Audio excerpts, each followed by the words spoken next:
Why waste precious tanks when they can pick us off from the air like fish in a barrel?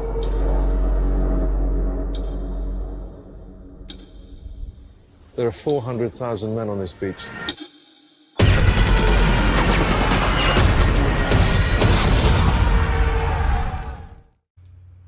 Dunkirk is a new film by director Christopher Nolan, starring Tom Hardy, Harry Styles, and Gideon Murphy and other people as well, about British soldiers a true story of British soldiers stuck on Dunkirk, awaiting rescue, essentially. I mean, that's all we can really say on that.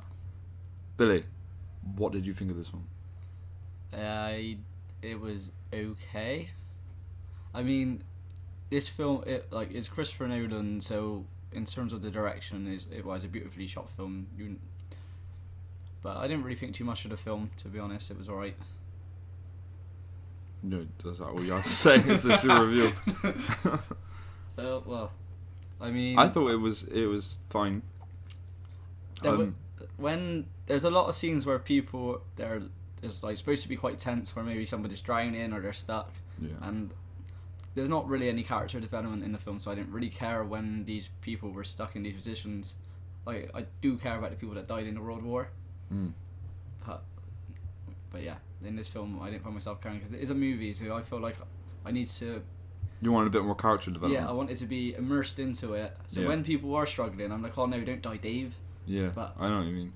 But I just didn't find myself caring. I was quite bored a lot of the way through the film. No one wants Dave to die. Exactly. Yeah. But like the dog fights, they were good, but I found myself bored for a lot of it. Yeah, I know what you mean. Well, it's weird, this film, because the parts that I didn't enjoy, I really didn't enjoy. Like, I really wasn't into it at all. Like, I got up in the middle of the film to go to the toilet, and I never do that in films ever. I mean, the film could be like 3 hours long, and if I paid to see it, I usually watch the whole thing. Yeah.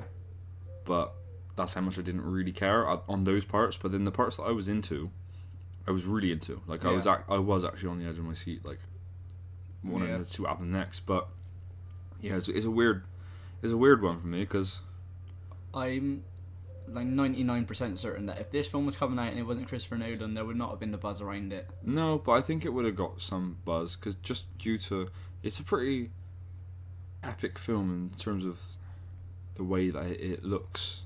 Like, it's obviously very high budget. It looks really real. Like, it looks realistic, and that's one thing I would give to Christopher Nolan, is that he's done a really good job of making it look like the actual thing that happened. Not that I was there, but you know.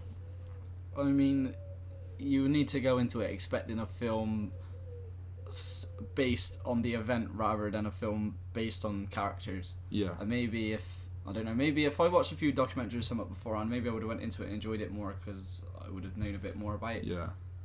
But I didn't really know too much about these characters in the film. I didn't really care, to be honest. Yeah, I know what you mean. I did, but like I said, I did enjoy it. Like, I enjoyed parts of it. It's just that it didn't hold my attention for the entire film.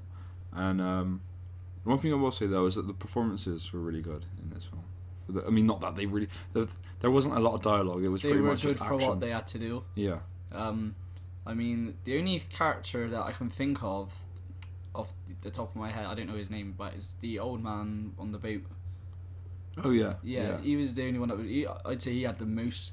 Yeah, no, he was... Character development. And I mean, I can see why these people want to go out and help.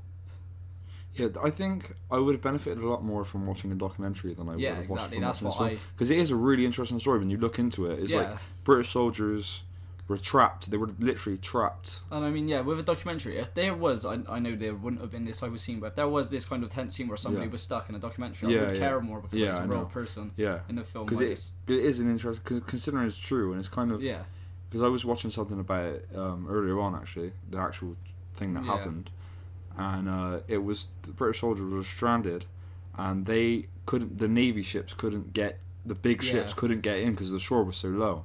So they had to rely on the people, the civilians, to come and get them. And it is such a, like, it is a really inspiring story. Yeah. And then near the end of this film, I did get that. Like I did get that sort of when he's like I was getting a little bit almost choked up when they're when the people. I mean, I don't want to give too much away too many of the moments, but it's not really you can't really spoil this film because it's a true story anyway. Yeah. But when they're like on the train, like, and the people still don't think that because they think that they're failures, and then the people are like, no, you're not. Like So it's quite an inspiring kind of ending, like story, and also the one thing about that film is, well, that story in general, what actually happened, is if it wasn't for if the British soldiers hadn't gotten away, then we would have been fucked. Like Germany could have like won. Yeah. And because the civilians came and they helped people. I mean, this was before America even got involved as well. Yeah. So it would have been. I mean, they were heroes for actually escaping with their lives, even though they lost at Dunkirk. They still escaped with their lives and didn't surrender to Germany. You get the feel with this film. It's a different type of war movie than I've seen before, but these people are just trying to survive. They're not really too bothered about their friends but around them. Some of them, they're just trying to get out. Yeah, I know, but it really does actually, like I said, in terms of the realism of it, it really does actually put you there.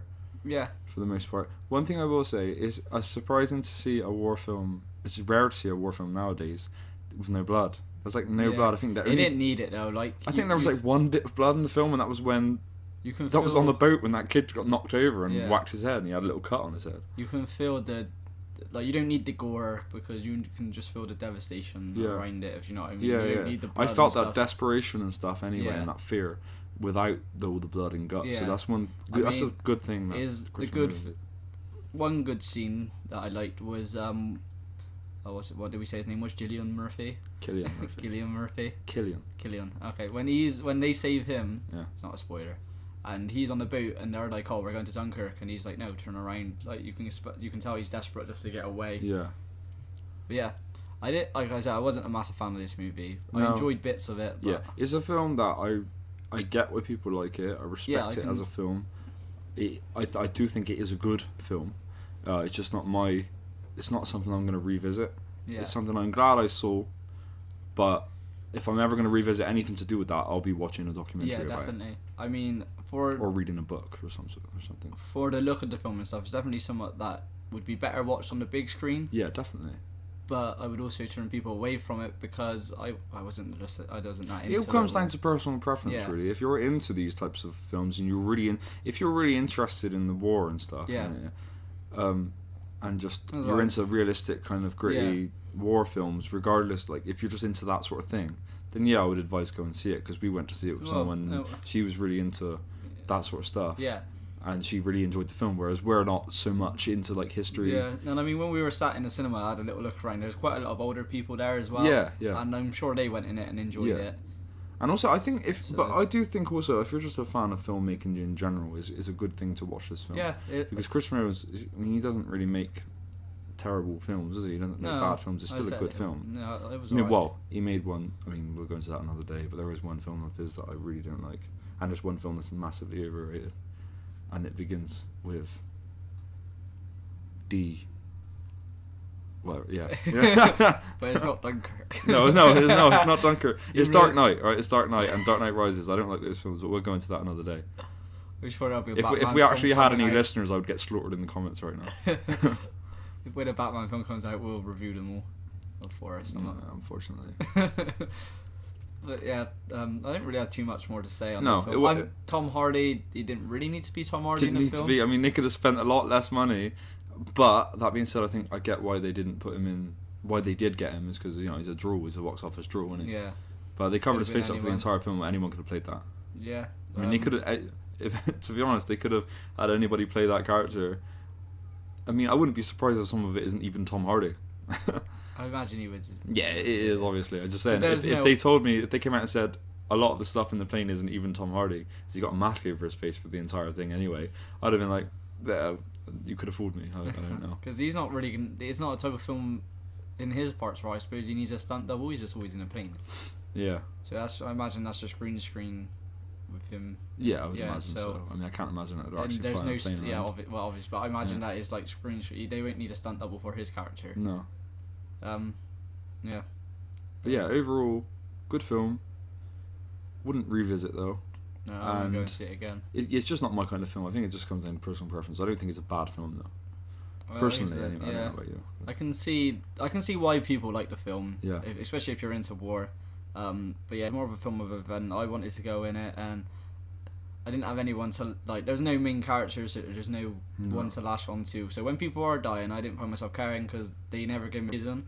And I get that because I watched a review for it, and well, 2 different reviews where you had like Chris Stuntman say he liked the film, and he said he's glad there's not the people sat around the campfire. And I get that, but I wanted a reason to like these people. Yeah, I know what you mean. For me, the characters are very important to me. I don't want a scene where they sat around a camp, but I wanted a reason for them to be. You like, want to know the person that. I know what you mean. But that being said, when I heard that it was only like 90 odd minutes. Yeah. I think it was like 100 minutes or something like that, wasn't it? It wasn't long. It was like an hour. It's like an hour and 45 or something like that, wasn't it? It wasn't a long film. It felt a lot longer than it was. That's the thing, though, because I thought, well, seeing as it's not a very long film, because I was hearing this that like, oh well, there's not a lot of dialogue. It's pretty much just realistic. It's realism. It's just action all the way through. Yeah. And I was thinking, well, that could get a bit boring, but then I heard it was like an hour and 45 minutes, so I thought, oh, well, that's kind of perfect for that sort of film. Then it's not going to feel too long. It's not going to drag or anything because it's going to be jam-packed with like all the action that happened on that day or whenever it was. That time. Yeah. And it's not going to be too long, but it did still feel pretty long. But I think that is due to the lack of character development, and I didn't really care about anybody. It's not all action. There are a lot of action in it, but it's not all action. There's a lot of like but by action I mean it's not dialogue, is it? It's you constantly looking at something, you're not listening to anything. You know what I mean? Yeah, I think it's just there's not that many action scenes actually. Thinking about it, it's more them just trying to survive more than anything. Yeah, you see the planes coming down, but that is action to me. Anyway. Yeah, but it's not like what you think of in a war movie action. No, it's not. It's not like it's not. It's people the trying beginning to of survive. Saving Private Ryan. Apart from the dogfight scenes, which is action, essentially. But there's more people trying to survive. They're getting shot at from above, or bombs are dropping, and they're just trying to get away.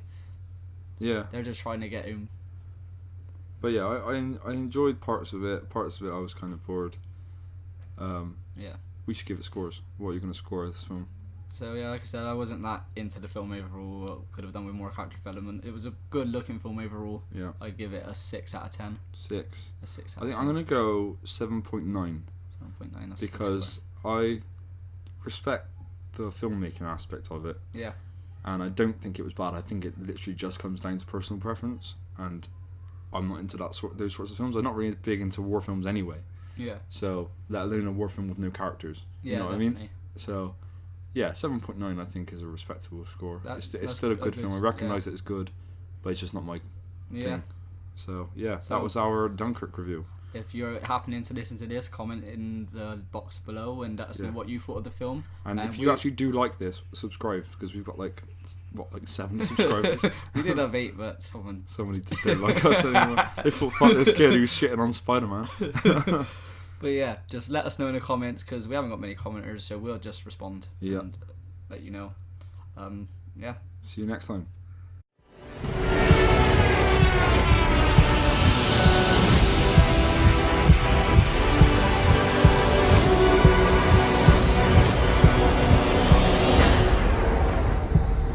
You can practically see it from here. What? Home.